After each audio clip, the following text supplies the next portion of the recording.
How's it going, Shane? Oh man, I'm excited to just sit here and not talk about anything today. I know. It's just like there's peace and harmony on Earth. So between us, is this going to air on Friday or is this going to be our Monday episode? Because if it airs Friday, we might be a little late to the game. So I guess Mike will just do the intro for this episode. Yeah, works. It works for me. We have a really exciting guest for what we've just decided is Friday's episode. Yeah. I think you guys will like him. Yeah, Michael Heiss from the Liberty Mises Caucus has joined us, and it was a fun conversation. I think you guys are going to like it. I think it's probably going to put a little bit of energy back into the Libertarian Party, but I like what you did because you didn't say Libertarian Party Mises Caucus. You just said Liberty Mises Caucus, which, see, you just take the parties out of it. Oh, it's automatic in Shane's brain. It's already automatic in my brain, man. I don't care. Like it's the thing is, I don't know if we'll ever run for office again. We're toying with some things, but I also often toy with just the idea. Let's just go run. Let's go run as a Libertarian. Let's go run as a Democrat. Like seriously. How much fun and consternation would that invoke into the parties that are out there? I mean, they just be like, "Oh my God, he's a traitor. He left the Republicans, and now he's a Libertarian. Oh my God, he's a Democrat. He can't be a Democrat." I think actually, if you run as a Democrat, so the Democrat one would be the funniest because people would be like, "Oh my God, he's a traitor." Oh, I can do that voice, and then the other side would be, "Oh my God, what is he doing in the Democrat Party?" I don't know what voice I'm doing now, but whatever. Is it doesn't matter. That's the whole that was the whole point. I don't care about your parties. I don't care about any of that stuff. All I care about is myself in terms of liberty. Like what's funny is so that the hashtag or whatever we use tagline during the campaign was leadership matters. Yeah. But I'm just thinking it would be a cool sign. Parties don't matter. Like it doesn't matter. Yeah. Parties suck. Yeah. And then a big picture of Shane's face. Parties don't matter. Cheesing like that. Oh, that would work. Well, I like the corny. If parties don't matter with a 2 thumbs up. No, that's really good. Yeah, if we're throwing around ideas right now, I mean, I'll tell you what, man. Banks, this whole political season with what's going on with the Georgia Senate right now, it's got a lot of people talking. It's got a lot of emails and everything else coming in. I haven't decided one way or another. I haven't even set things up. I toyed around with the idea of sending in my resume so that Brian Kemp could at least post it up there. I think what they're doing is they're taking these resumes and they're posting them kind of after they've been redacted in terms of names so that these things kind of float out there on their own merits. So I am embarrassed to say I completely missed that, but that's an awesome idea. Have you worked on the resume? I don't think it's going to take me long. No, I haven't. I feel like if you need help, like I'll sit down with you. That's an awesome idea. Well, maybe we should also do a fake resume, and it should just be Ron Paul's resume. Throw it in there. If you've got extra time, go ahead. I do not. You know what else people are talking about? What's that? The podcast. Oh yeah, on Facebook. Oh, that's right. Yeah, we have a couple of reviews that we need to go through. Very proud of my segue. Yeah, well done. We have one from our buddy Caleb Scott. You may remember him from episode 123, 124. I'm not prepared. Yeah, Caleb, thanks for leaving this, man. He says Banks and Shane are incredible hosts. They are intelligent folks. They articulate the ideas of liberty in an understandable fashion. They are both entertaining and enlightening. They are welcome voices in the fight for liberty in the modern era. So thanks, Caleb. Really, really appreciate it, buddy. Absolutely. I was really impressed with him, especially when he said he had written 160 plus articles in 9 months. Yeah. It's crazy, isn't it? It made me feel small. What am I doing with my life? If I wrote one article every year, I'd be like, I'm a writer, man. Yeah, I mean, we achieved about 100 episodes in our first year. So that's the whole thing about the grass being greener. It's like episodes, you just pop those out. It's nothing. It's no effort. There's no work behind it. Right? Write an article. Oh yeah, I don't want to do that.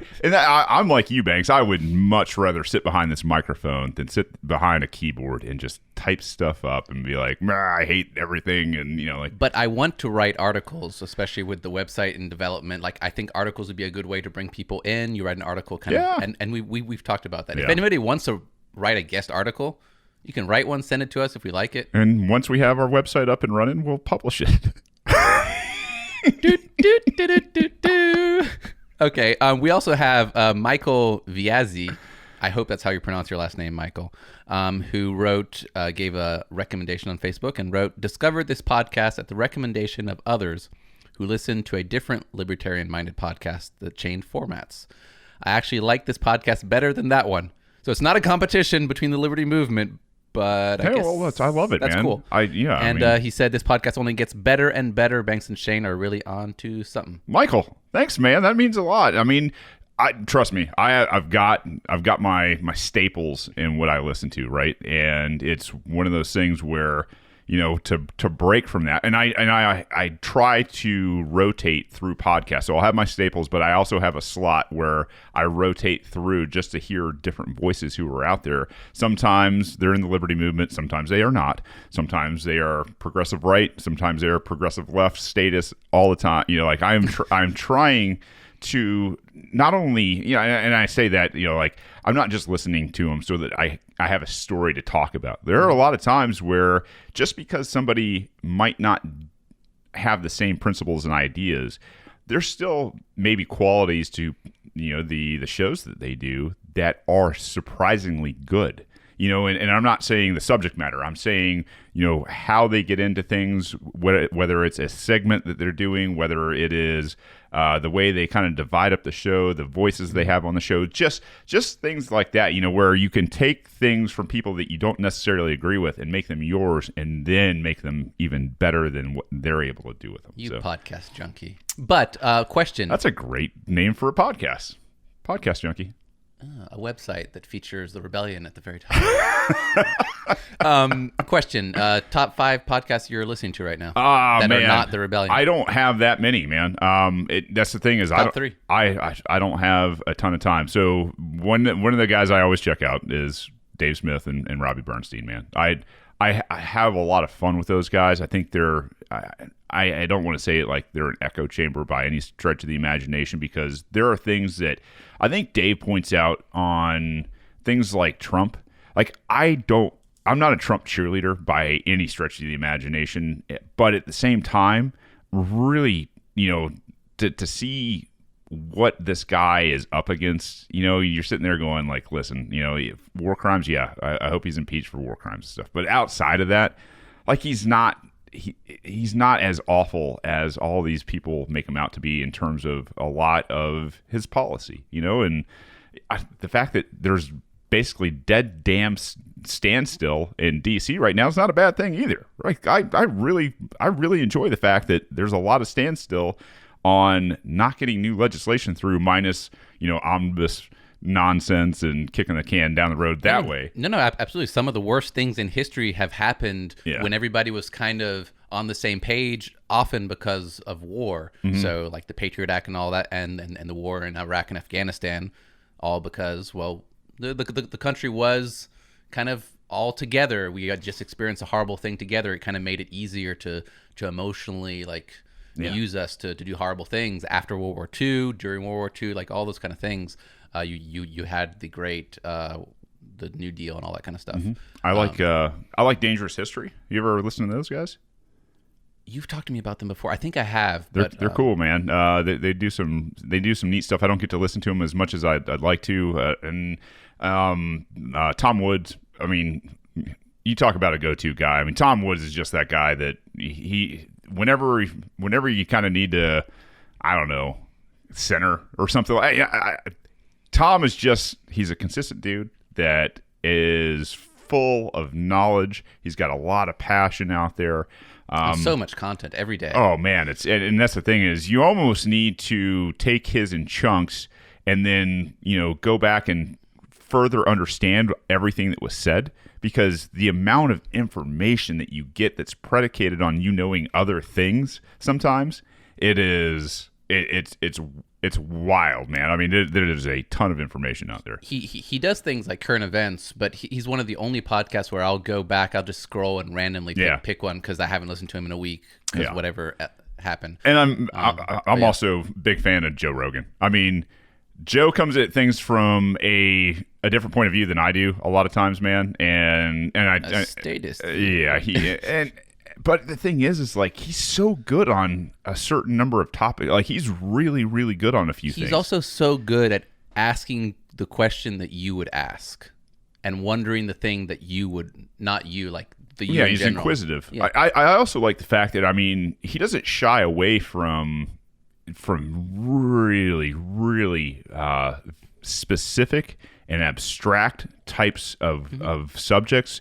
And the fact that he has done the homework on so many of them, where he can sit across the table from people, that are in, quantum physicists, or that, have this understanding of fungus at a level that most people didn't even realize existed. I mean, this guy is into so much from so many different aspects of life. And a lot of the times, that person who's sitting across from him, he doesn't agree with them, but he has the ability to sit down and have productive conversations from an inquisitive standpoint. Like, who was I listening to him with the other day?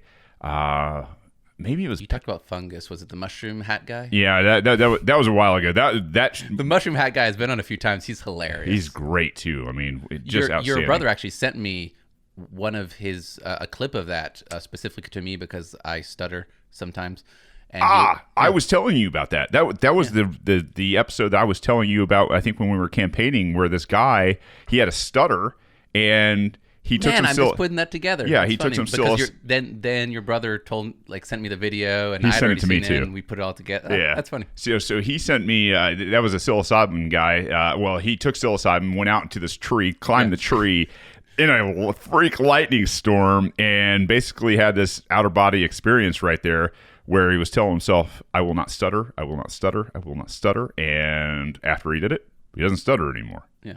Crazy. But crazy. Just fantastic podcast. It's got so many different things. And I think that the one thing that stuck out to me the other day when I was listening to him is, man, I don't know if he was talking to Penn Jillette or who it may have been, but he's like, I don't understand you.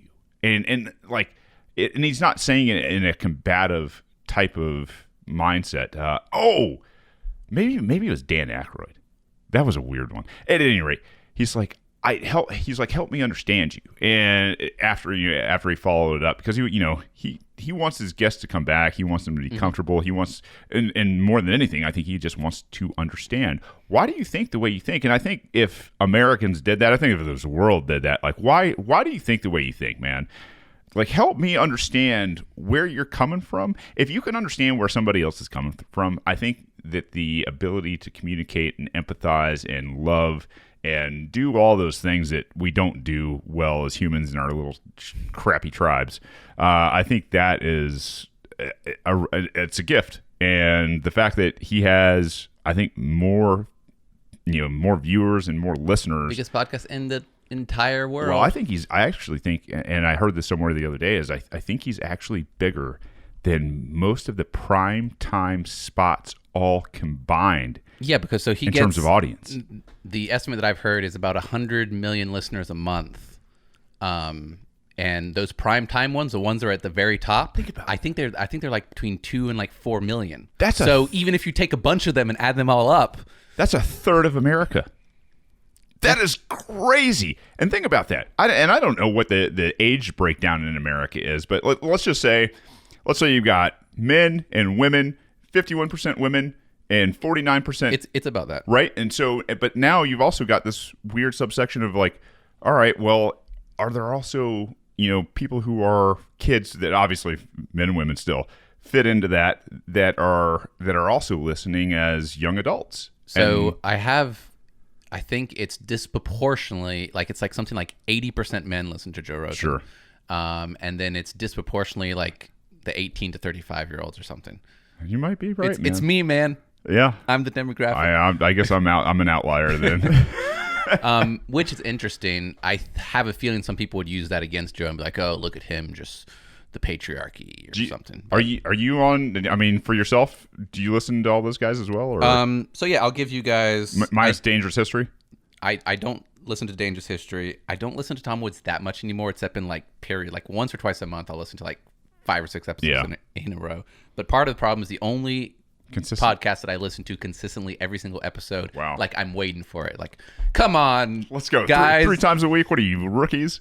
And like I've almost become a paying member because you can get it earlier. But if you get it earlier, you have to go on their website, and that's the only reason I haven't paid for it. If I get it earlier through what I listen to it on, which is my phone, then I'd probably pay. But having to go on the website, janky on a phone especially. I do listen to Joe Rogan, same as Tom Woods. It's very like random. I'll listen to 3 in a row.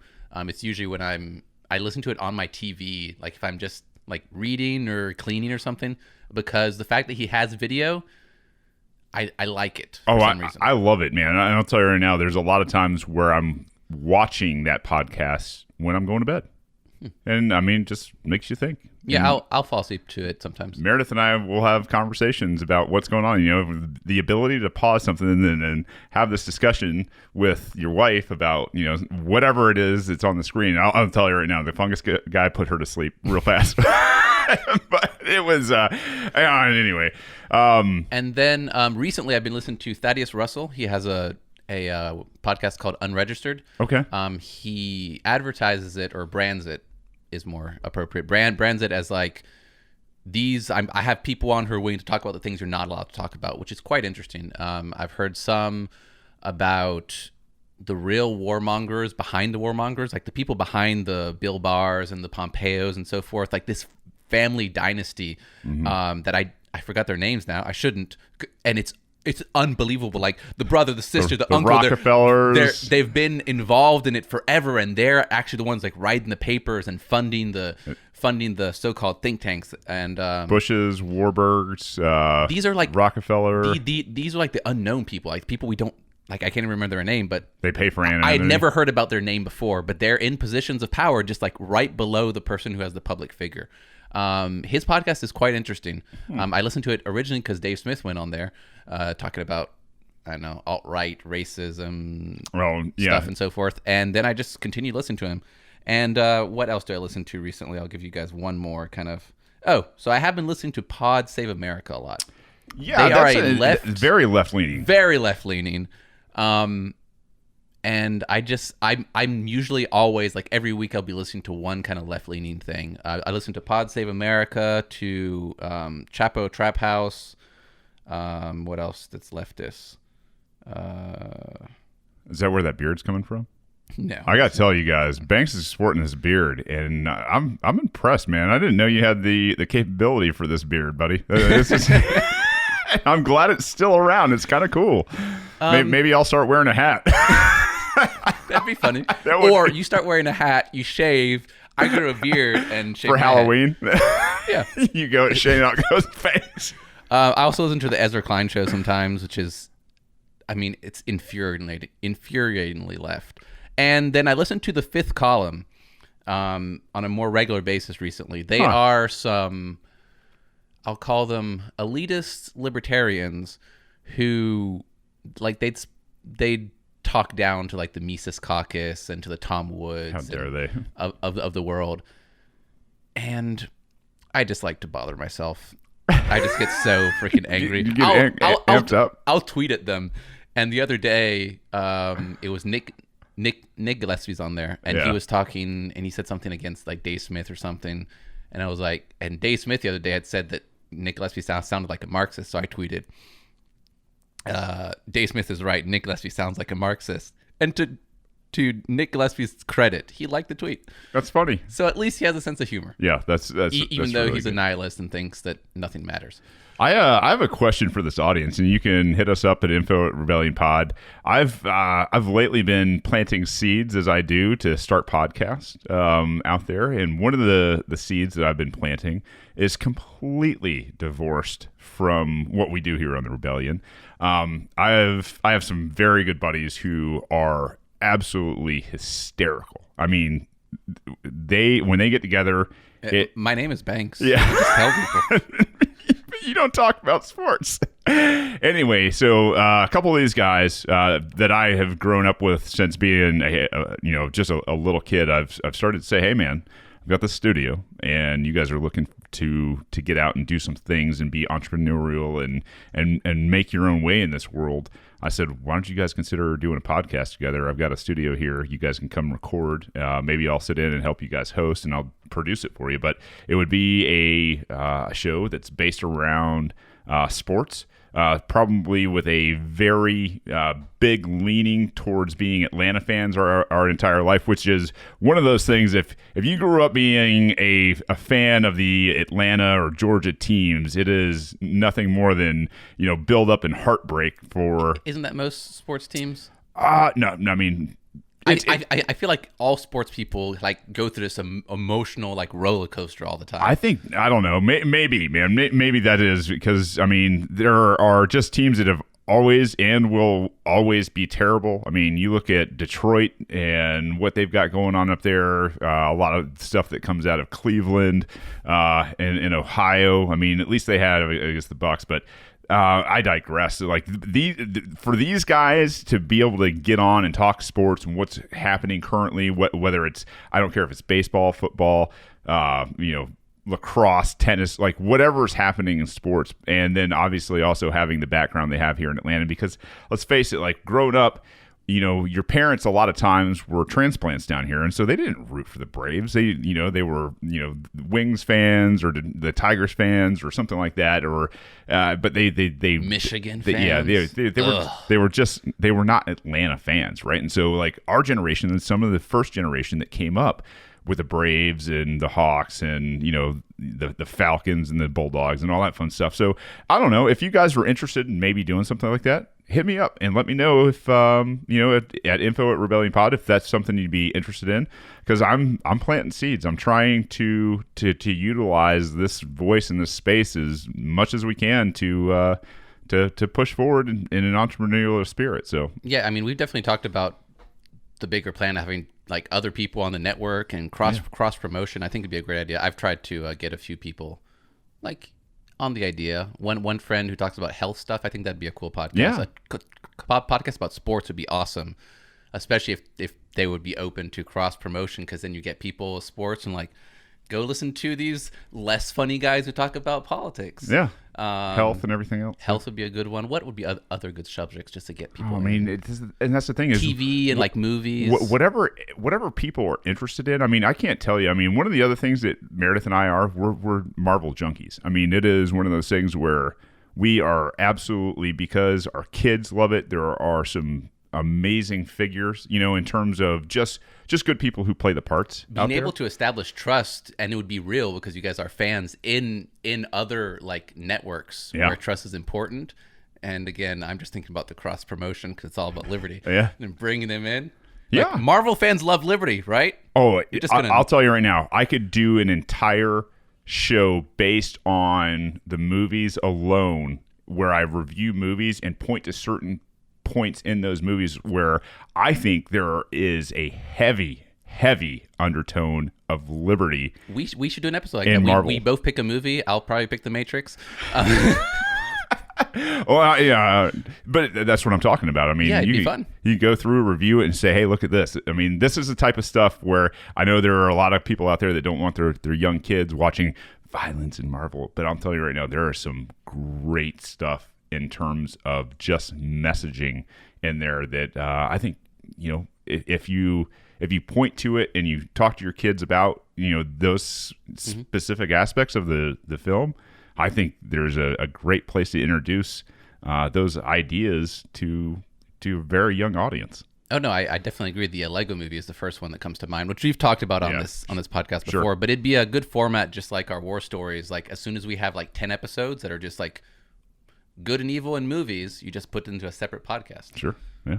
Well, should we get into the news today? We probably should. God, I mean, we're only 25. Thank you guys for bearing with us. We got to catch up a little bit. Yeah, I hope that was informative and interesting. Yeah. First thing on our list is not as much fun.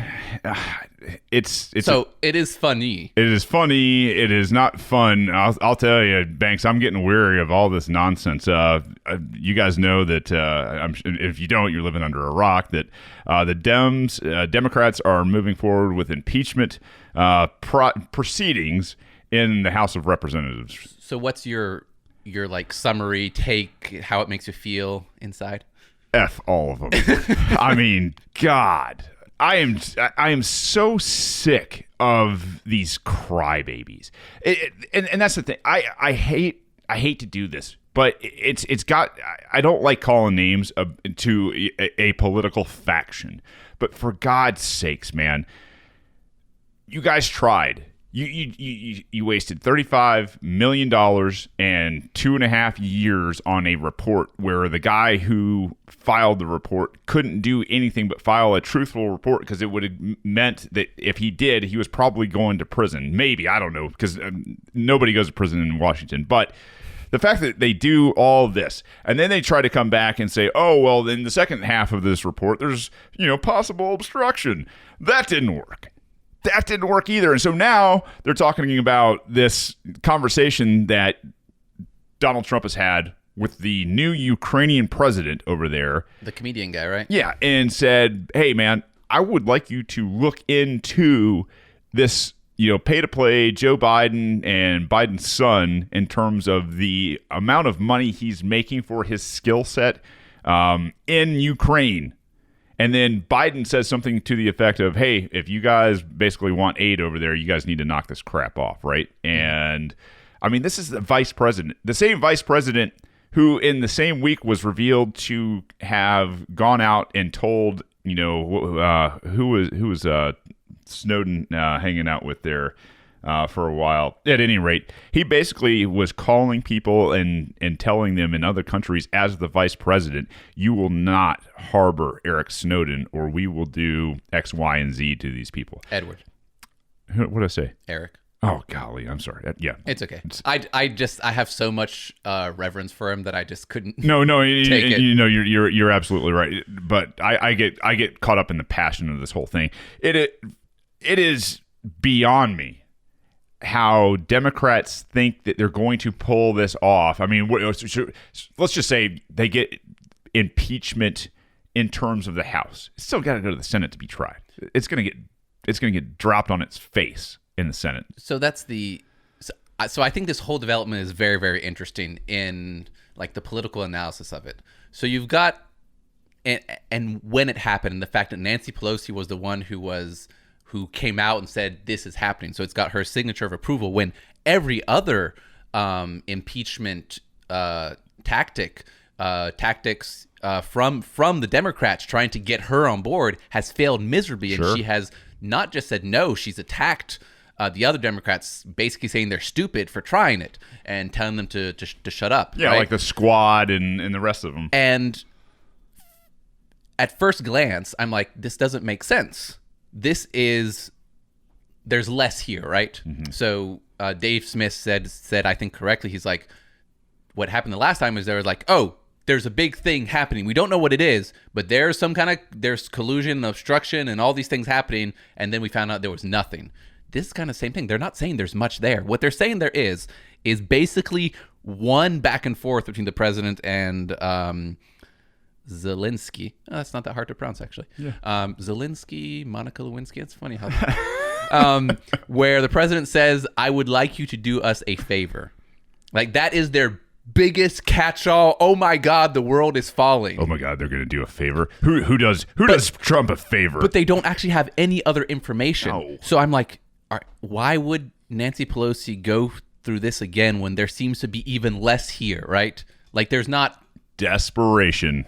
I think it's actually, when you step away from it, I think there's a little bit more to see. Maybe either two ways. She's either being pushed into seeing all the kerfuffle that happened with the previous investigation / impeachment trials and all that kind of stuff. She's like, oh, that was some good media. That got lots of attention. And she's like, I see the value now. I'm going to do it. Or she's been waiting and seeing like the timeline of election, news cycle, started. Like, there are people that's how she operates. There are man, people, yeah. and they don't necessarily get it right, but there are people who war game this for a living and make tons and tons and tons of money fighting like a political risk game that affects all our lives. And think about what it does too, right? I mean, like right now, I think there's so much nothing going on in that little realm, right? Like that little piss contest that they have to have between the Democrats and the Republicans. Like, the Republicans have just shown up as the most flaccid of people that could possibly be. I mean, they're probably leaving snail trails around the halls of D.C. right now. The imagery is great. Oh, they're just awful, disgusting, slimy bastards. And bastardettes. Yeah. And so, you've got... They're not putting up a ton of, much fight right now. You got the Democrats who can't stand Trump, but what's new? Like, you guys have been crying for almost 3 years now. Like, we're kind of tired of it. But then you've also got what's happening in terms of the selection of the new Democratic nominee for whoever they're going to run for president. Mm-hmm. And it's a complete crap show, man. Like, what you're watching right now, you've got Biden, who is absolutely in a free fall. The fact that his eyes are bursting and his teeth are falling out, and he's a gaffe monster. I mean, the guy's memes are the best. I mean, where he's sniffing kids, and where he'll show up with like other things that are inappropriate, and he's got his head buried in them. And there's the ones that came up when towards the end of the Obama presidency. What were those? Oh, they were. I mean, it was just where he was going to leave things for Trump to find. Yeah, I mean, those were fantastic and extremely well deserved. I mean, the guy has just been this soundbite, soundbite ready person his entire career, and to finally have mainstream, and I say mainstream, not mainstream so much in the typical propaganda sense, but like the mainstream social media culture that's out there that you're in circles of, to like kind of capture this and bring it forth and try to outdo each other. Like what was it, Costa back in the day, where they'd put, was it Costa? Oh, it wasn't Costa. Who was the guy that lied about where he had been and who he had talked to? He was on either like Dateline or something like that, and then then his face started showing up. Like, it was Chris Wallace. Chris Wallace, yeah. He's like, yeah, it was Chris Wallace? No, Chris Wallace is on Fox. Yeah, but wasn't he? Yeah, no, he's the one who made up the thing. Is it? Oh, yeah. And it's like, yeah, there I was at the crucifixion. No kidding. Like, and things like that. He said he was in, like, he did kind of a Hillary Clinton one. He was like in Bosnia with helicopters, and it wasn't true or something. So to see to see Joe Biden falling apart right now, it's fantastic. To see some of the other people trying to surge back, like Tulsi. I'm glad Tulsi's going to be in the next debate. Like this last debate, man, what a hellhole that was. But I've heard that supporters out there, in terms of Democrat supporters, big supporters, said like, if it's Warren, we're not in. Like, we're not going to give you money if it's Warren against Trump, because she's gotten like the official, like from the leftist stupid things I listen to. Like you can kind of tell who the mainstream media on either side is kind of supporting that day. And it's funny how she was just like out of the picture. Yeah. And then you had the fall of Biden, of Sanders, of Harris, and so forth. And it's like, oh, well, the default is back her. And all they're saying on the Ezra Klein show, Pod Save America, Chapo Trap House is, well, it looks like it's her. And I was listening to David Plouffe, who was Obama's campaign manager, on the Ezra Klein show. And he's promoting this podcast he has now, and this thing that Stacey Abrams is like a household name nationally, which is crazy for somebody who comes from Georgia like us. Yeah. She's Fair Fight America. They've raised like $800,000 in the past week for Warren. No, for specifically to fight voter suppression. Oh yeah. It's just two parties with whatever bombs they can acquire, but they're all saying like, Warren is back. This is how politics works. And David Plouffe, who kind of knows what he's doing, said, "Oh, like, don't pay attention to who's at the top right now. Democrats tend to come in late with their front runners, and right now we're just going through the motions. None of what matters now until January." Like has any consequence, right? And as much as like he's the enemy, he was talking to his friend Ezra Klein, and I think he knows what he's talking about there. And he's like, it doesn't matter. Like it shows how much, just like the Republicans, they're just in lockstep with, we have to defeat Obama. I mean, that's funny. We have to defeat Trump. Yeah. Same difference. And they will go in lockstep with whoever has the best chance of that. It was Biden because that's who everybody thought it would be. But he says it doesn't matter until we get much further down. I think you're right. I think you can tell you're through like the Iowa caucuses, and that's the thing is there's kind of this attrition that happens to the Democrats a little bit differently in the Iowa caucuses. He talked about how people nobody wanted Edwards. What's his first name? Haircut dude. John Edwards. John Edwards. Yeah. Or Kerry. Nobody wanted them, but when they got survived, crowned, it was like, this is the guy. They survived the Iowa caucus, and for the Democrats, if that's one of those big moments. Like if you survive there's this attrition thing that happens. Like, all right, if it was your second or third guy, then maybe it's the fifth guy, and it's a weird thing because you just can't overcome some of it. Right now, in your estimation, who would the Democrats be smart to run? Who do you think is their best chance? If the primary goal is to defeat Trump? Yeah. I think that probably Buttigieg, and I'm biased on the second one, Tulsi. I think Buttigieg and Tulsi are the most different and most eloquent at the same time about things. And I don't agree with Buttigieg. I just think he's very smart in the way he articulates things. I think he's different enough, which some of it comes across as honesty. I think there is some real honesty there. I don't think all of it. And I think he presents himself well, and I think he would do a pretty good job against Trump. And Tulsi is even more different. I don't think she expresses herself as well as Buttigieg, but I think being different would be the best thing. Because if you're just the lockstep Democrat who only knows how to parrot the Democrat super duper progressive things, or who's just the kind of person who just copies whatever is working, like Elizabeth Warren, oh, people are drinking beer on Instagram, I'm gonna drink beer on Instagram, and then it just looks horrible.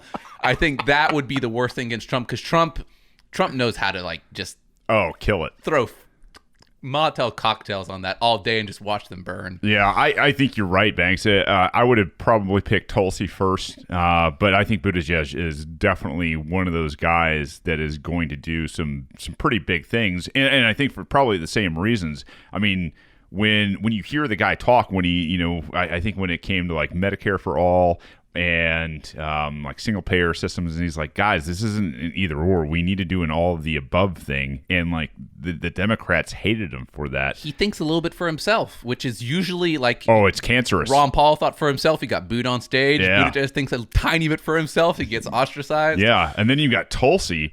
I mean, did you see this latest the ad? No, it was a tweet basically where she said something to the effect of, now Donald Trump's going to show everybody how he's Saudi Arabia's bitch. And I was laughing and in wow for a few seconds. I was like, this is a person who is, no kidding, running for the president of the United States, who I think, if the Democrats were smart, it would be down to her and Buttigieg in the very end of things, and she would be a smart person for those guys to launch. Because here's one thing: there's a lot of things that she has that President Trump does not. First and foremost, she actually has thrown on a uniform, which, in the estimation of the American eyes, so I think, still holds a little bit of value, right? I'm pretty sure, based on our campaign alone, and there's much more, that it makes things incredible. Literally, you're knocking on a door, and people are a little bit reticent to answer the door. Yeah. And Shane already looks like a Marine, but he confirms he's a Marine, and those doors just swing open. Hey, here's my youngest daughter. Would you like to? Yeah, no, but you know what I mean. And so I do. For her to have that, and then on top of it, sit there with the experience and call the president a bitch for his foreign policy. I loved it. I think those optics are exactly what you have to beat a guy that does exactly what he does in terms of the marketing, the manipulation, the social media. If she can come out and do that, and I mean, I'll tell you right now, she wins there. She totally wins when she's talking about not sending troops into Saudi Arabia, because we're going to talk a little bit about that, I think, at some point later on. No, it's close to the region. It's all in the Middle East. I hate to say it's all in the Middle East. It's all happening there. At the same time, the fact that they've sent troops over there, or are sending troops over there now, to be a shield, so that if we do get hit by some Houthis, now there's an American response. Like, yeah, no kidding. Trump is the crown's bitch over there. Like it is. I wish so. I didn't mean to interrupt there. No, sorry. I think she's got the what's the word I'm looking for? I think she's Humpspah. The chutzpah? Chutzpah. Yeah, I think she's got the chutzpah to sit there and duel with this guy and do it in a way where she wins. So I would probably, and I'm biased towards her already, so this is me fighting against my bias. For the foreign policy. For the foreign policy. Yeah. And she's cute. I'm just being funny. Cuter than Donald. Yes, yeah. Absolutely. The reason I don't put her above Buttigieg, who I think does just a better job. Because you're sexist. I'm well, sorry. Buttigieg is gay, so does that kind of equal? I'm kidding.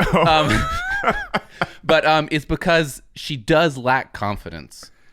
And you can see it in the way that she might say, like, the tweet is cool. I'm not saying it's not cool. She said a few good things. But in the same way that, like, 30 or 40 episodes, we reviewed an article saying, hey, she's actually taken a few compromises when it comes to foreign policy. She's voted for a few, for an AUMF and for an NDA or 2 NDA resolutions or bills, whatever they are. She doesn't go all the way. And I think even in front of Trump, even with all the backing, if she was the nominee, she either pulls back or she doesn't understand when there's like a wide opening there. And I thought you were going to mention her ad, and I got this from listening to Scott Horton's podcast. She put out an ad a few weeks ago, and it was kind of to clarify her foreign policy because she's been a little bit like ostracized because she's gone that way. And I think she's been completely ostracized because she's gone that way. Yeah, it's probably an understatement there. And she kind of says she doubles down on we need to bring the troops home, and she kind of puts her foreign policy forward. Her service forward, and then she kind of says, "Oh, but I'm still like really, really against Al Qaeda, and wherever Al Qaeda is, we need to like double down and like destroy them." And the point that Scott Horton made that was really, really good is exposing her compromise, which is, oh, if that's your point, what you're saying is wherever Al Qaeda is, we need to be. Do you know all the places Al Qaeda is?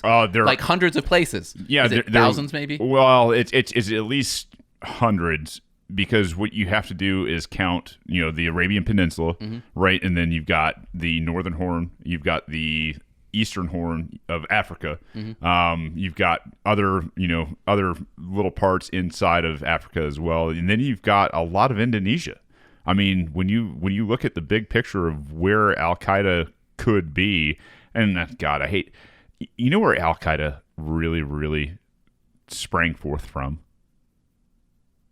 I'm listening. Saudi Arabia. Where we're putting our troops, for God's sake. Yeah, I'm pretty sure they're the ones who decided to take a plane because we were over there. So that was literally the reason they said. So the next question is, hey, Tulsi, we're going to go in and invade Saudi from the inside and kick their ass there? I think she kind of knows all this. And the problem is she's meeting probably on the edge of what is absolutely acceptable to her. Yeah. Right? She's gone all the way as far as she probably can. She probably doesn't feel comfortable there. But she's gone where the neocons, in a very smart way, start, which is, this tiny, tiny, small group of people are the problem. And then you go there to Afghanistan to get Osama, and you're like 18 years later, you're still there. Yeah.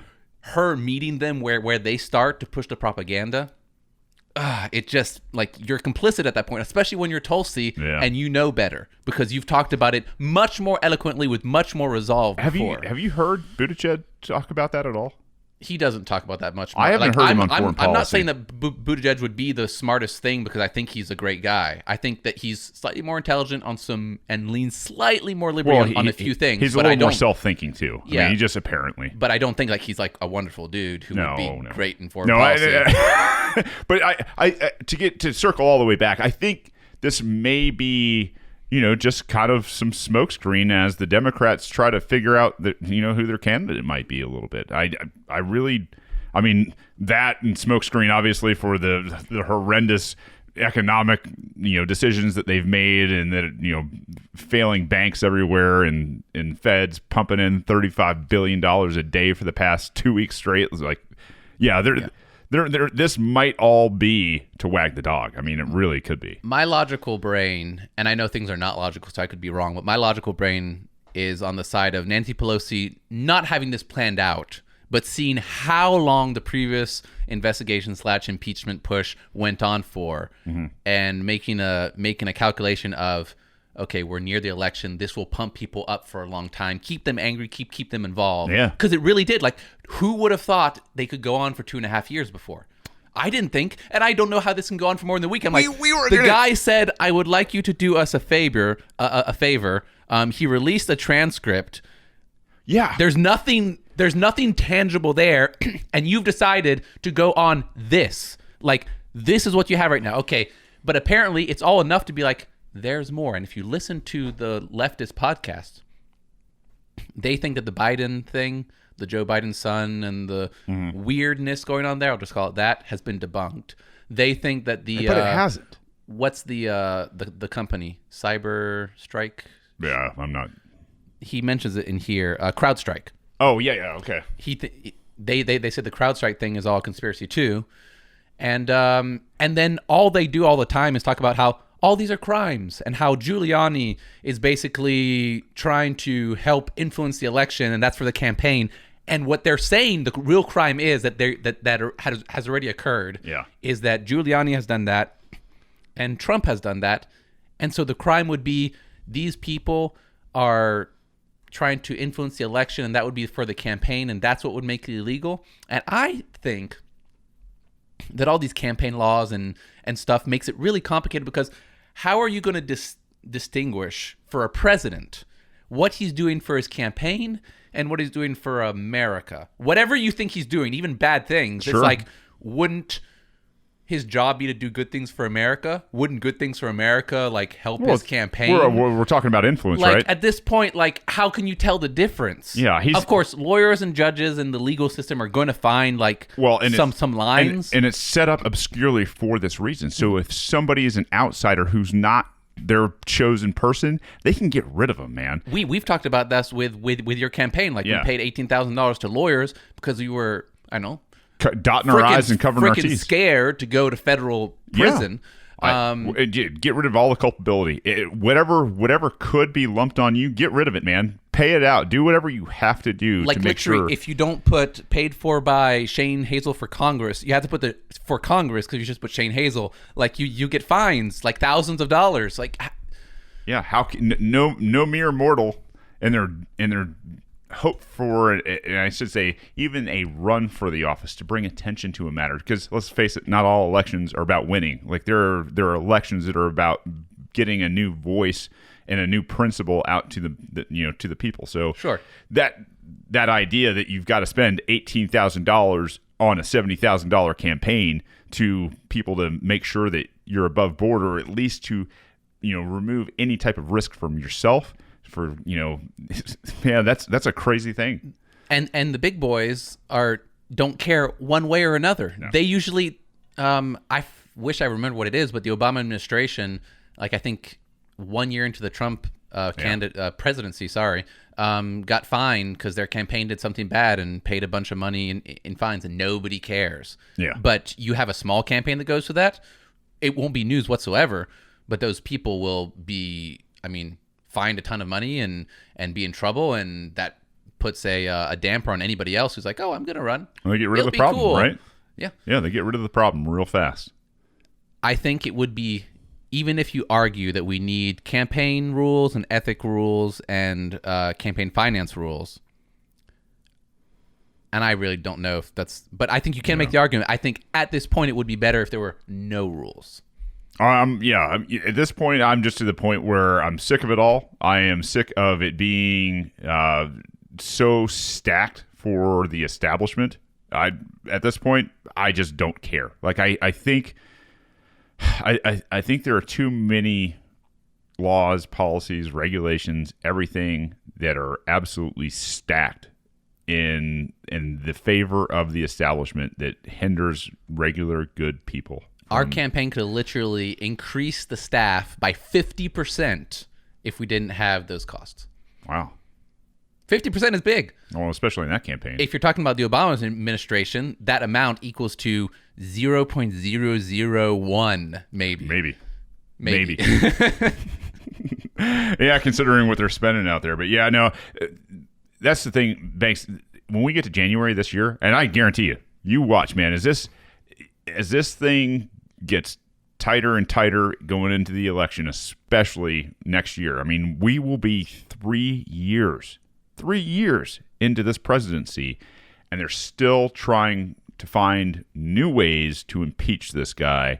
And it doesn't come from a sincere place. It comes from a sensationalized place where they're just politicking, and it's a tool at their disposal to use against the guy. And I'm fed up, man. I'm just fed up with it. Yeah, I think it kind of exposes the system, which is a good side of things. But it exposes the system. You have to see a little bit past it to see the exposure of the system, because if not, you're like, it just doesn't make sense.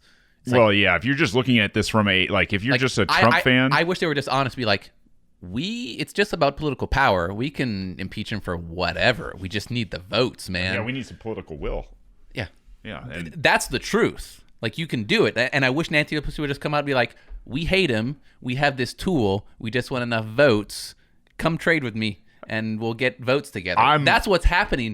But everybody is fooled with this smokescreen of I'm surprised more of these Republican slugs that are out there haven't been like, man, I give up. Fine, let's just impeach this bastard and let's go.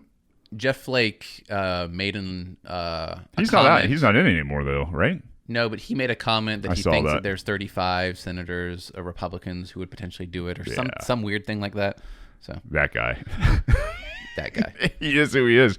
Speaking of that guy, there's an asshat. Okay, so right before that, because I just want to say one redeeming thing about the left. Oh boy, funny. The left isn't often funny, and I've got to say, some guy named Tim Murphy. He writes from Mother Jones. You can imagine the quality of the journalism. But he tweeted something that I thought was hilarious. And if you can't laugh, whatever side it is, there's a problem. But he tweeted in reference to Trump and the possible impeachment and his reactions. He said, "I didn't do it. I'm innocent. All the witnesses should die." And you could say that about Trump or Hillary Clinton or any any person in politics to make fun of them. That is a solid laugh. Jeez, that's crazy. Yeah. Wow. So back to the piece of human garbage. Piece of human garbage. Well, I mean, you want to speak of tweets? I've got one lined up here from you from the President of the United States. That's me, man. I'm about to start this thing, so let's have a listen real quick. Joe Biden promised Ukraine $1 billion if they fired the prosecutor investigating his son's company. If the prosecutor's not fired, you're not getting the money. Oh, son of a bitch. Got fired. But when President Trump asks Ukraine to investigate corruption, the Democrats want to impeach him, and their media lapdogs fall in line. They lost the election. Now they want to steal this one. Don't let them. I'm Donald Trump, and I approve this message. Anyway, he's gone on a Twitter tirade saying that they're trying to stop me because I'm fighting for you. People, if you guys don't understand, Trump's fighting for Trump. Like, he's not in your circles. He's not in your social. Man, you're making me go on the defense. Go ahead and defend Trump. I don't think he's like, I've heard people from all different sides say Trump is only about Trump, Sarwark, the left. I think Dave Smith might have said that too. And I actually think there is some genuine like fighting for America. I think he goes about it the wrong way. And one of his worst tweets, which is why the first thing I ever was like, This is a no-go, was when Trump said that Snowden should be executed. And Trump tweeted maybe 2 days ago, that the whistleblower who blew this up, which is, in my opinion, a nothing burger, should be executed. Like, Trump's fascination with execution, with killing people, and the fact that people look at that as like this strong leadership thing, it just makes me throw up in my mouth. Yeah, I don't think he's completely dishonest in like his desire for America to be great. No, and trust me, if that's the way it sounds, like I do think that he loves the country. I think that he loves the idea of America and patriotism and all the shiny patriotic nonsense. I think he is still swallowed in that, as I think our last president was not before him. And so, it is different, but in terms of being in your circles, man, he's a multi-billionaire.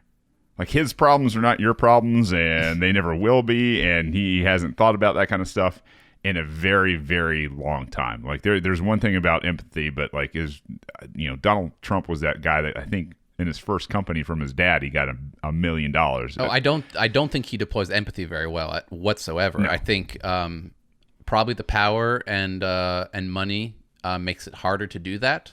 But what was it the other day? Somebody was talking about that. He was talking about cities being like horrible, like LA, homeless people and so forth. Mm-hmm. And the way he was talking about it, oh, my developer friends think that these cities need to be respectable again, and we have to like get rid of these homeless people. Some of it sounded like he wanted to help them. The other part just sounded like he was just trying to find a way for people who own buildings there to not have a loss in value in their property, which he uses like the term. And I'm like, whoa, dude. Like, I wouldn't like homeless people living in front of my house either. Mm-hmm. But the city's being respectable, a pretty different priority than solving the homeless problem. And when you hear people who genuinely want to solve the homeless problem, you can hear the empathy. Didn't hear any empathy there. And the execution stuff, I think, also like lacks total empathy or proper moral direction. Yeah, it's my least favorite thing about Trump, and there are quite a few things that I don't like about the guy, for sure.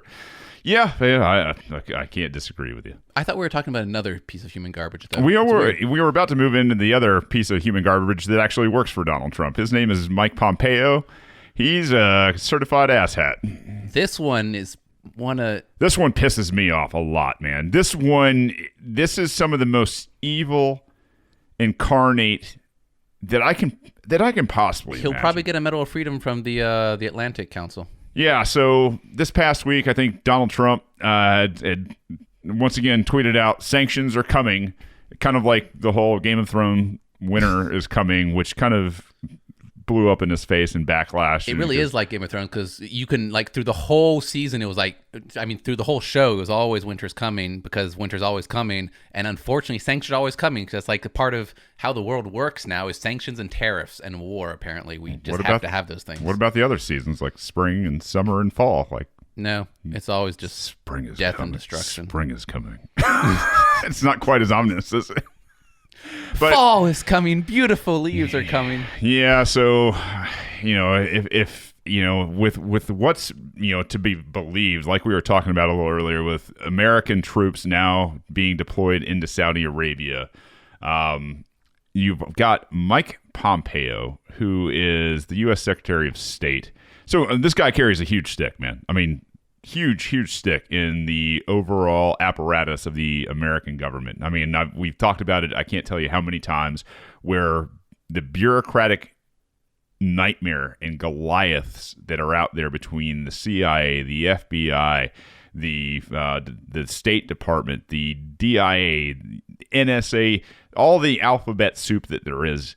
This is one of the titans out there. And Mike Pompeo is at the head of, one of these really ridiculous organizations called the Department of State.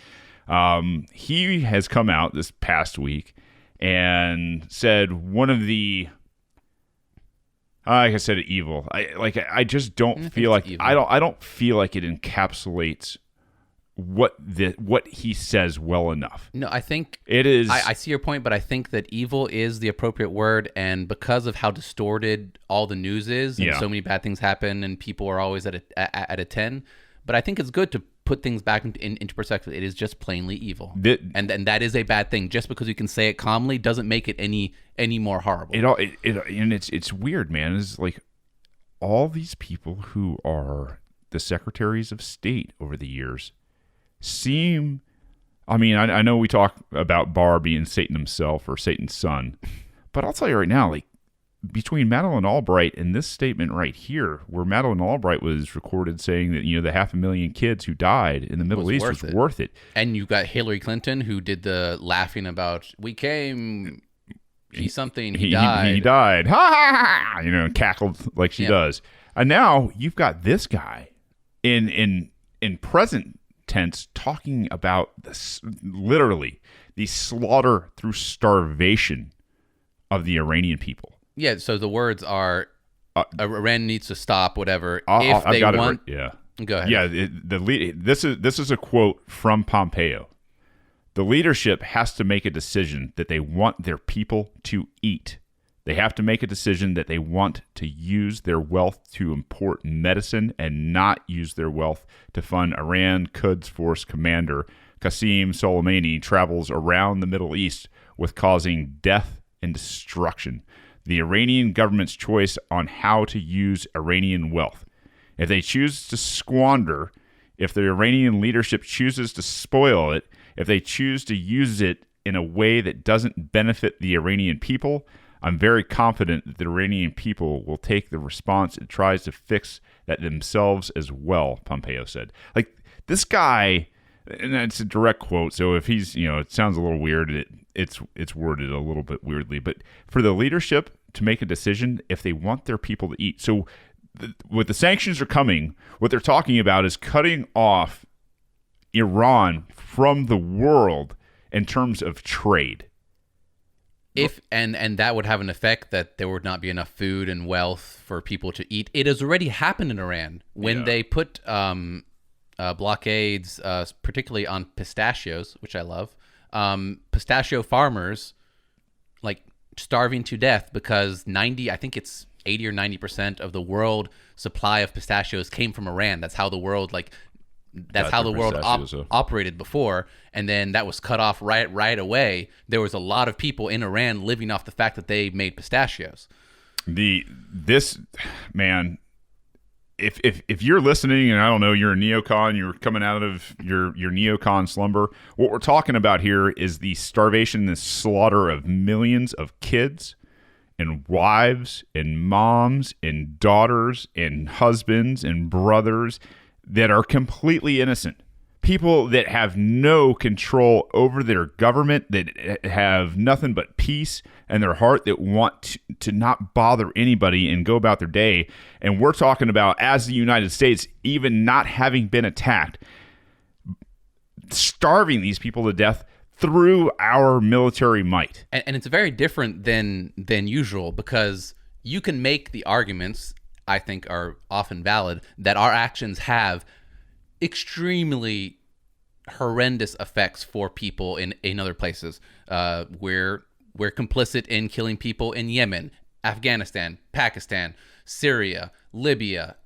The story goes on and on because of our foreign, what we call very flippantly, foreign policy. A policy decision here, a policy decision there that has an effect of a million people being dead in Iraq. But this is different because Pompeo is being direct. He is not saying, "Oh, what we need to do for the greater good of humanity," which some people, I assume, think that these people have good intentions. Oh, they just want the world to be safe and prosperous and whatever. He's not saying that. He's not saying we have to do something because this is what we have to do for the good of humanity, to keep people safe, whatever this most of the time BS arguments are. He's saying our tactic is directly threatening innocent civilians, innocent people to die. Yeah.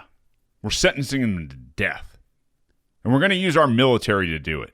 It's like, these are his words. We don't even have to put two and two together now and be like, hey, I don't know if he knows better, but refueling Saudi Arabian planes is going to amount in lots of civilians dying in Yemen and starving to death and getting diseases that nobody in even third world countries these dysentery days get these days. We don't even have to put two and two together. And then if we're being really, really honest, which sometimes we just have to make very educated guesses, but if we're being honest, saying we don't know his intention. Maybe he's just got good intentions, but doesn't realize the consequence of his actions. This is him directly saying, yeah, we're going to make a very credible threat, especially since the United States has done it before, of putting these people's lives in danger. Well, and the fact that he can stand there before at the 2018 Iran summit, which is celebrating 10 years of existence, united against nuclear Iran. I find it very funny how it's called the Iran summit when the whole agenda is apparently to destroy Iran. Doesn't sound very Iran summit to me. Like if you're going to have a bank summit and the discussion is how you're going to like starve like my friends and family and maybe bomb me, doesn't sound very pro banks. I don't like that name if I was Iran. No. And like I said, the fact that he can stand there and issue this dictate about this other person traveling around the region to destabilize the region. If you've seen a map with all the military bases and installations of the Americans around Iran, you want to talk about destabilizing. A destabilizing force in the region. We have no damn business being there to begin with. Zero. I mean, Iran was a lie. Afghanistan came and went. The fact that we did nothing with Saudi Arabia, and now we're sending in troops to be shields for those people. It shows you exactly what this is. It shows you that we have been taken over by bureaucratic thugs that, kind of masquerade around as a government and do things by taking our money from us at the threat of force, saying, hey, if you just give us money, we'll leave you alone. That's what you're paying taxes for, is to be left alone. Well, they're also making a lot of people, some people would argue that we're all complicit, but they're also making a lot of people quite complicit. Yeah. Because you've got a whole military that, with lots of people with wonderful intentions, who are the ones who make these things happen. But not just that. You've got a bunch of bureaucrats. You've got the people at the border and control, whatever they're called. Customs and border, customs border control. Who are the ones who kind of enforce tariffs and blockades and that kind of stuff. Yeah. The Navy and all the infrastructure. Like, it does make a country, if that's an entity you can judge in one full sweep, very guilty. I don't feel complicit, but I am part of the system. Some of my money goes to doing this. I'm giving them my money. And that's the thing is, we're enslaved prisoners. If you fight this by yourself, you're gonna die. Yeah. So I don't think that, I don't think I'm actually guilty. I think I'm under duress. I don't do this purposely. Yeah. But it still is a very uncomfortable feeling. And I just want to highlight, because you guys have probably heard it in the past, but I want you to hear it again. This is Mike Pompeo in his own damn words. I was the CIA director. We lied, we cheated, we stole. It was like we had entire training courses. It reminds you of the glory of the American experiment. How sick! We lie and we cheat and we stole. They have entire training courses on how to do each one of these better than anybody else out there. I'm pretty sure that kids, when they're taught about lying, cheating, and stealing, they're taught it's wrong. It's wrong, when kids man. try to justify it, which kids do, right? Little kids coming up with their imagination with these, but mom, but dad, I was trying to do this, that, and Timmy did whatever it is, and they're like, no, stealing is wrong, lying is wrong. Why do we say it so clearly to little kids? But no, let's add 50 years and 200 plus pounds of weight. And I was trying not to attack him. I had a weight pun earlier, and I was like, oh, I'm not going to attack his. Yeah, this guy is fair game. You're starving kids. You're wide open, you fat ass. Are you kidding me? Yeah, we know you lie and cheat and steal. We know that's what bureaucracy does. We know that's what mafia does. We know that's what gangs do. he's no different. He's just the leader of this gang, man. And for this fat ass to be that person that goes out there and says, I'm going to starve people to death, man. I wish this guy knew hunger. I wish this guy didn't have any idea where his next meal was coming from for, probably close to a month. I'm sure he's got the reserves there to withstand at least that. But just to feel that and to understand that, God, I can't stand these people. They're so damn far removed from what reality is and what good is. And to be this guy, that's the thing is Iran isn't a threat to us. Are they a threat to Saudi Arabia? I don't really think they are. I think Iran just wants to be Iran. Are they a very powerful nation? Yeah, even if there's some bad intentions, 99.7% are just freaking normal people, just like in the United States. Well, and the thing is who are just normal people who just want to, I don't know, sell some pistachios and feed their family and get a dog or a cat if they're smart. And look at their world history. I mean, since the 1940s and 50s, the two largest world powers have conspired to take the oil beneath their ground, to take over their country, to put in puppets in charge of their government. I mean, and they've basically fended it off. I'll tell you what, if I'm Iran, I'm making nukes. I am making nukes as fast as I can make nukes so that this thing comes to a close. Like, because we don't fight with Pakistan, we don't fight with India, we don't fight with people like China and Russia who have nukes. We wouldn't even imagine stepping foot in their countries with our military, outside of maybe an invitation like Pakistan, when, our guys went in and supposedly got bin Laden over there and all that made up fairy tale dust. The situation in Pakistan is weird because we did for a long time, do a lot of things in there, drone there, but they had nukes. Weird relationship. It is a weird relationship, but like I said, man, if I'm Iran, I'm getting the nuclear, and this going to change the entire perspective of this understanding of what you're going to do with our country, you bastards. Like that's my, if I'm the Grand Ayatollah, that's what I'm doing. Everybody, we need nukes. We need to make sure that these guys treat us as at least peers instead of this, this whole idea that we're this, monster in the region. I'll tell you, with all the provocation, think about that, man. Think about all the provocation for now 70 plus years. The provocation on the part of the world powers, Great Britain, the U.S., maybe some others that have been out there. Yeah, Saudi Arabia, Israel. Yeah. I mean, to fend off those four, for as long as they have, and they've stayed peaceful. No, it's semi-peaceful. It's not like they don't fund Hezbollah at all. I'm not, yeah, but I'm saying, they haven't come out and actually done anything. I mean, if you're just comparing them to the four we mentioned, it's nothing in comparison. I mean, you look at the Mossad, not the greatest guys in the world. Mossad is obviously Israeli intelligence and all that crap. But obviously they want us to take out Iran. Saudi Arabia wants us to take out Iran. And, the fact that they've got, their little spooks running around in those places too. There is obviously some spook stuff going on behind the scenes. Hamas is part of that. Their funding of Al-Qaeda through the Saudi Arabian Peninsula, that's part of that. ISIS is part of that.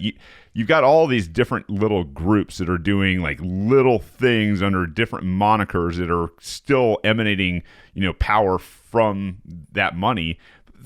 That's way better than a hot war between the U.S. and Iran, for God's sakes. Yeah, the sad part is it gives so much power to people who are probably just as evil, the Ayatollah and so forth. Yeah. Instead of where you have people who wouldn't naturally be inclined to be, I don't know, patriotic Iranians and care about what the hell Saudi Arabia or America or Israel are doing, and would just want to live peaceful lives, are pushed into a situation because of so much fear and aggression on them, right? They're fearful that they're just going to, I don't know, be bombed.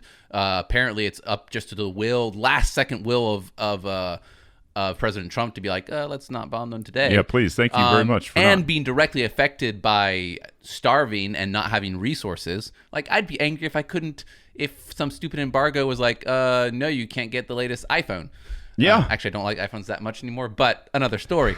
So we've got these people that are being directly aggressed in the most primal of ways, like your food and your medicine, and are scared to death, literally, because they might die from things dropping from the sky, who are put in this position of, well, in that circumstance, yeah, I want a strong Iran. What is a strong Iranian government? Just as tyrannical, especially because of the history, as any other government. Yeah. Wonderful. Crazy, man. And then you create your own problem, because then you can be like, oh, he's evil. It's like, well, maybe from their side, the citizen sides, President Trump is just as evil if he's the one who has things flying above that could kill people. Yeah. And people who work for him who are like, we might starve these people to further our foreign policy. Yeah. This is the takeaway here is this is government. I don't give a damn what kind of government. At a certain point, if you centralize it far enough with enough force, this is government. They're gonna try to kill innocent people in every way, shape that they can, and still get away with it. And to me, I don't know, man. I hope the human experience here in the very near future evolves past this. I did want to point out, with President Trump talking about this and Pompeo talking about this, in terms of sanctions, those are not a role of the president. Who are those a role of? Constitutionally. Thanks. Go for it. Article 1, which means the people. Article 1. Which means their representatives in Congress. Section 8, Clause 3, the power to regulate commerce with foreign nations and among the several states with the Indian tribes. That's a power of Congress. Then it goes on to a very imperfect part of the Constitution, but it is in there. And then you have 1/8/11. This is obviously the power of Congress to declare war and grant letters of marque and reprisal. Reprisal is another word for sanctions, people. And make rules concerning captures on land and water. This is not a power of the president. This is a power of Congress. And if Congress, like I said, these really ridiculous slugs that are Republicans out there, and God, maybe the return of a anti-war Democrat, hopefully someday, maybe they'll stand up, grow a spine, and say, hey, not so fast there, jackasses. Like, you don't get to starve people to death. You don't get to grant, letters of reprisal or sanctions and things like that. That belongs to us in the Congress, and we are not authorizing that. You're not going to take our military. You're not going to take our treasury. You're not going to take our men and women in uniform and use them for such evil and disastrous things. Now, I'm going to say these people, so political people, the neocons and their representatives, so the congressmen who are also and women who are also neocons, usually, even when you talk about something that's more clearly outside of the purview of the president, more clearly just because that's people talk about it, like the power of war, and there are such things as declarations of wars. The first thing they say, just abdicate all the responsibility, like, in 1976, we just abdicated all the responsibility in this AUMF style thingy here, authorization of military force. Yes, and actually, we gave it all away. We can't even get it back. It's weird because Article 5 says you can't abdicate your powers. You can't change the Constitution. Even if you don't read that, how does it make sense? It's like, okay, so you acknowledge the separation of powers. Yeah. And you acknowledge that you have the power to give it back, to give it away, right? You acknowledge like that in 1976 you gave it away, and you've done it over like every few years since then and so forth. So you're not arguing that. They're like, ooh, I guess, Banks, you're making way too much sense. How can you have the power to give something away and not take it back, you freaking idiot? Yeah. I make that argument and they get so mad, then they just start calling me names.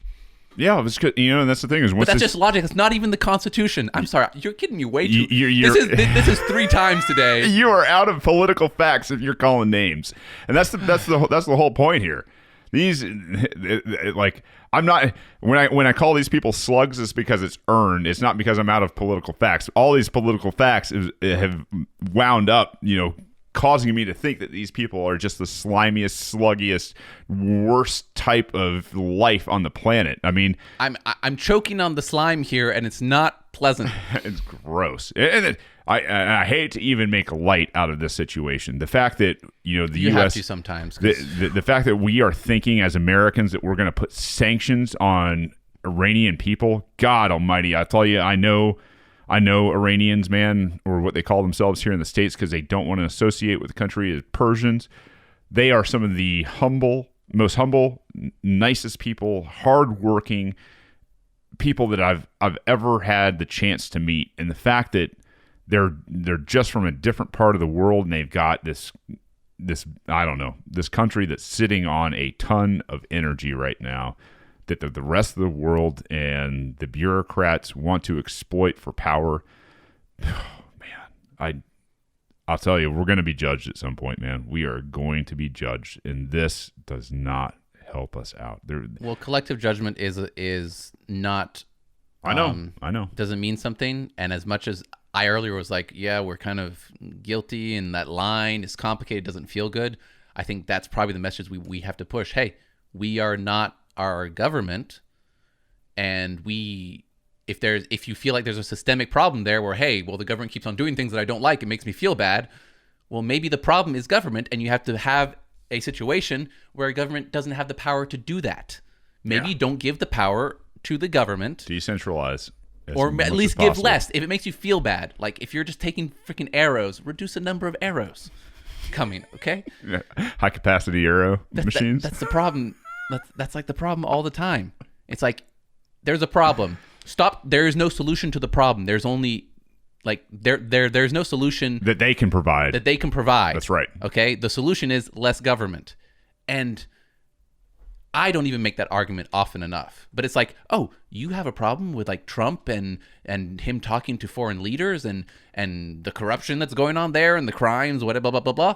What if Trump's conversation with a foreign leader didn't matter because they couldn't do anything that normal people couldn't do themselves anyways? That's right. Okay? Have them talk about whatever they want to talk about because it doesn't matter because he can't do anything. Yeah. Go talk about golf because the rest of the stuff, if you didn't have a president and you didn't have these jackasses centralizing control over your entire life, you wouldn't have these problems. Because I promise you, if you just care about everything that's said, you can listen to some private conversations, and you're not going to be happy with them. Yeah, I could listen to some private conversations probably about me, and I'd be like, "Whoa, you guys are not nice. Stop it." Yeah, I'll tell you. But they don't have the power to kill me, so I don't care. Who was it that said I'd like to attend to the problems of too much freedom than too little? Thomas Jefferson. Was that Thomas? Well, Thomas Jefferson said the one timid men prefer the calm of despotism to the tempestuous sea of liberty, which is kind of the same tone. But that one is probably somebody else. Yeah. Well, I mean, that does it for me on that subject. We're running it at about 125 already, Banksy. Well, I will go real fast into the Marietta thing. Do you want to do the Marietta thing? Or you want to do the culture thing? The culture thing is not as interesting. The Marietta thing affects my personal life. So Marietta is a little city down here in Georgia where Banks lives. Not little. I mean, it's a metro Atlanta, big city. I guess. Think it's like in the city limits, like 35,000 inhabitants.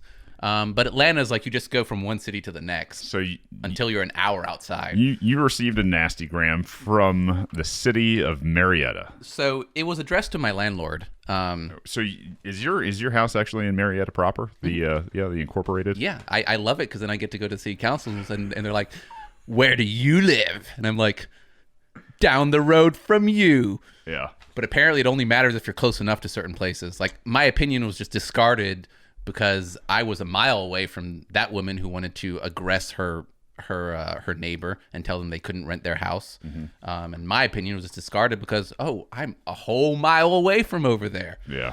I'm sorry, guys. My city council is a bunch of scrubs. But get no love? No, they get paid way too much for what they do. I'm kidding. They get paid like, I know the song, $15,000 a year to go to like 2 meetings a week. Oh, wow. It's probably still not that much when you calculate it per hour, but since they're doing a horrible job. So this is addressed to my landlord. Not sure how they Like, there's 4 of us in the apartment. They just picked a random mailbox to put this in. So I'm not sure. He only got information because I gave it to him. But I'm going to read most of it to you.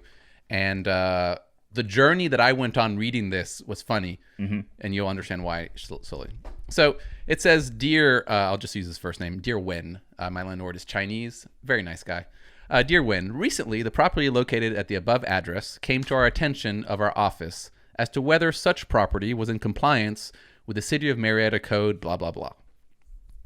That code section in your city council's legislation to ensure that all improved property within the city is in a safe and sanitary condition, and so as to not encourage pests, vermin, and ultimately an unsanitary condition. Seems like you're repeating yourselves, but whatever. In addition, the council desires to ensure property values and aesthetics of the city are maintained to a minimum level. Because of such, a code enforcement officer, a leech on society, observed at such property conditions which, in our opinion, important fact there, are counter to what the city ordinance above requires. The details of the situation and requested corrective actions are contained in the attached detailed violation report, Exhibit 1, attached and incorporated herein. We at the city are sending this letter in an effort to informally resolve the concern. In addition, this informal letter is respectfully requesting your immediate attention and action within 7 days of the above date to bring the property into compliance. In that regard, our office is calendaring another visit to the property for examination after such time from the above date to confirm your assistance and compliance. If you would like for us to come by to discuss our concerns, please call the number to make such a request. While we are hopeful of your assistance, we do feel it appropriate to explain that if the compliance is not in place within such time period, the below signed will request the municipal court prosecutor to file formal proceedings on the city's behalf in order to comply with code, and which not only will include a court date hearing with an opportunity to be heard, but in bold, may expose you to a payment of a civil fine if such reoccurs within the calendar year. If after a hearing the court agrees with our position and orders you to come into compliance within 5 days of such order, and there is no compliance within the following 5 days, then the city public works will necessarily come onto your property to bring it into compliance with the costs being sought from you. While we are hopeful you will address this situation, we are committed to make sure the code is followed. Again, we sincerely and respectfully request your assistance and hope that should you have any questions, you will contact us. Sincerely, Ben Spythe, Code Enforcement Inspector / leech on the public. Congratulations, Ben Spythe. You This is his hand signature on here, by the way. On very nice paper. I don't know how many times a day that you issue threats against people to come and take their money and their time and their property and then possibly throw them into a cage eventually, because let's just face it, if they come out and they do the work on the property and they send you a bill for it or a fine for it and you don't pay the fine, what's going to happen next? So this is, I will put this in the show notes because it's interesting.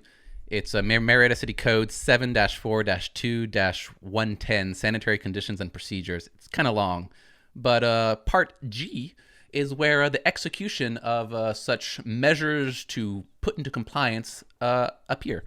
The execution issued under these provisions shall be delivered to the Chief of Police or a designee thereof, who shall execute the same by levying upon and selling the property described therein, or so much thereof as may be necessary for the amount due the city from doing of such work, together with all the costs that may occur thereon. The law applicable to the sales under other executions issued by this city shall apply to the levy, notice, advertisement, sale made under execution, and the levying officer shall have authority to execute a deed to the purchaser when the property is sold, and shall deliver possession thereof to the purchaser within the time required by law.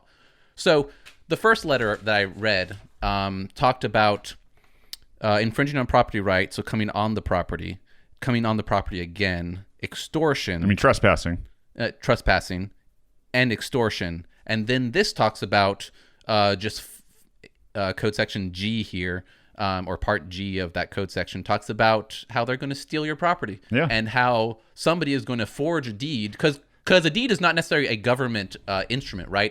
It would exist within a private system, where you need to know who owns things. So apparently they're talking about how the government's going to forge a deed and give it to the person who is going to be put into a position of not having what I would consider a legitimate deed. That person probably knows who they're buying it from, so they should know better, and shame on them. We're going to come take your stuff, maybe throw you in a cage. If you resist long enough, we'll kill you. And we're going to take your property on top of it because you didn't mow your grass. And we're going to come onto it as many times as we want in the first place. Trespass, all this because of documents. As you said, grass. Do you want to know how high the grass has to be for you to be able to lose your property, lose your stuff, have your... How high? Did they get out the ruler? And it's in... So let me go to part A of the code section. So how high does the grass have to be for all this to potentially happen? With the terrible policies that they have in terms of money and their glut for spending. Just to interrupt you, I don't care if it's freaking 10 yards, okay, higher than the house, but go ahead. Yeah, what I'm trying to dial in here is the expectation of the state through their terrible monetary policy and their glut for spending to issue such a outrageously terrible policy in terms of what they will do to people that don't mow their lawn. So I'm going to say Bermuda 3, fescue 5 is probably within the normal, HOA type thing. So let's just say 7 inches. Oh, wow. So I guess I don't live in an HOA and I have different standards, but it's 12 inches, which you apparently would think is still not correct. No. I don't think I would never, we would have to have a long conversation. But I don't care if it's a few yards tall. It does, property. Somebody's private property. What if I like high grass? Yeah. What if I have a cat? My cat just wants to go through high grass and have fun. Huh? Yeah. What if I'm training falcons? I'm training falcons out there, and I need some mice in my yard, and that's what I want to do. I want to have higher grass. Yeah. What if I'm going to bag it up and sell it? What if are there farms around there? Because I guarantee you there are people in Marietta proper that have a little bit of extra land out there that take that land and they grow things like wheat and oats and alfalfa and things like that for farming. Yeah. They find those people? No, they're zoned agriculturally. My landlord cuts the grass himself.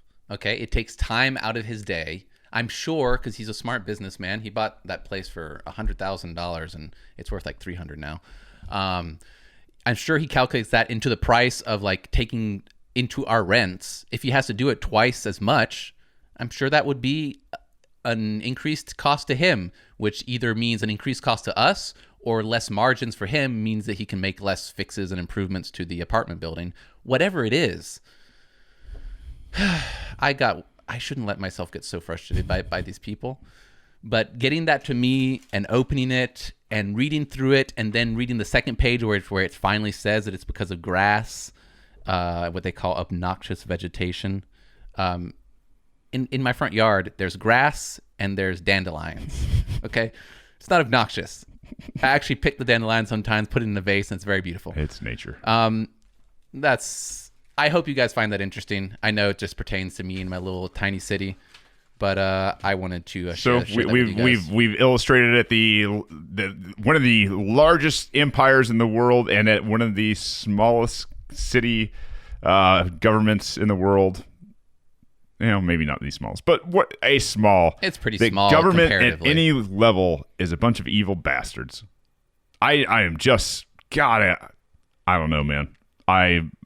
It's not good things that I'm wishing on these people right now. I'll tell you that. I am sick to death of it. I'm absolutely done and disgusted. I'm just waiting for culture to catch up. Yeah. I haven't been to a city council meeting since I've gotten this, which was 4 or 5 days ago. Yeah. And my landlord did hire somebody else to really fast come and cut because, fear, which is totally understandable, but I will be talking to them a little bit. They'll roll their eyes like they did last time. Have somebody video it. It's streamed. Like there's an archive and so forth. The last one I did, which is where I think I lost all the respect. I don't give a crap about the respect, but is I made an argument that we shouldn't be forced to pay for sanitation.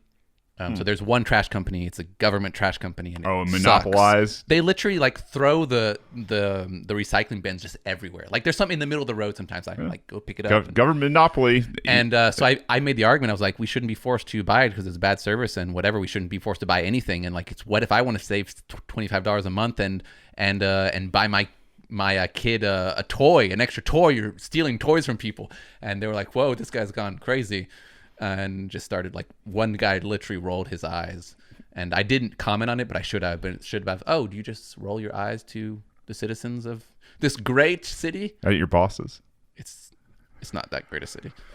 No. Anyways, I'm out. I won't take anybody else's time with my silly stories. I think it was good, Banks. I think it perfectly illustrates at every level that these guys are just they're a gang or a mob, and they are fleecing the people so that you'll leave them alone, and avoid injury to yourself and your property and the people in your life. I would love to have a debate for somebody who would calmly argue the side of we need code enforcement. We need to control other people's property, and that's proper. I'd love to have a serious debate on that. Yeah, through government force. I can understand it through private. Oh, private things I have no problem. Private you guys contracts? do whatever silly things you need to do in places that I don't want to live. Yeah, like white picket fence bill. You guys don't know where Shane lives, do you? Oh, boy. But no, I would really like to have that debate, because the thing you said about Joe Rogan was really helpful. I think often I'm trying to understand people. Like, I'm not as much of a jackass as some people might think sometimes. I do want to understand. When I get confused, like, I don't understand how these people who are normal people, okay, they're city council members, I talk to them, I shake their hands, I ask them questions. I don't understand how they could feel good doing this. If I did this to somebody, I would feel horrible. Yeah. Okay. I just need to get better at asking the question.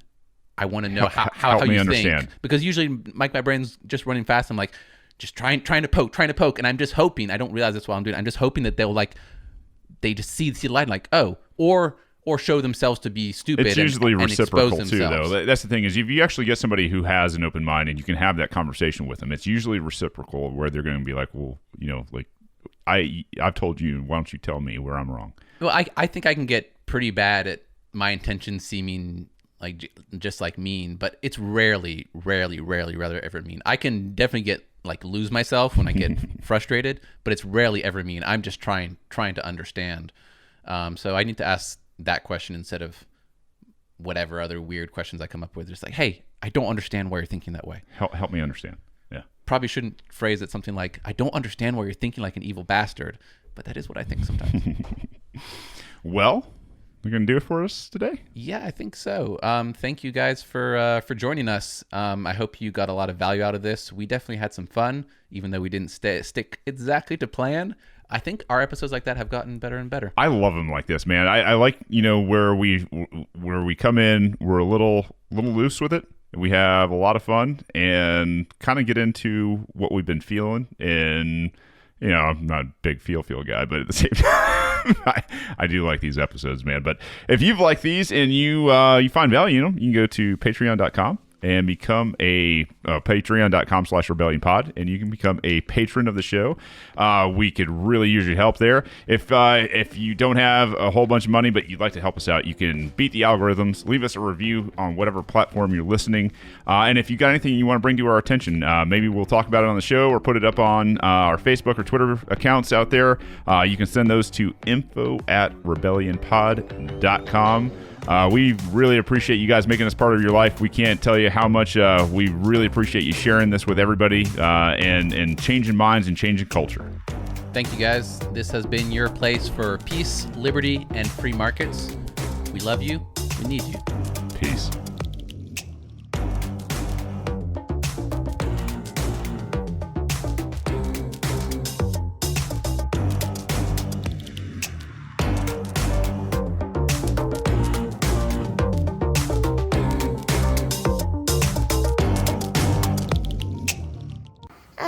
don't hurt people and don't take their stuff.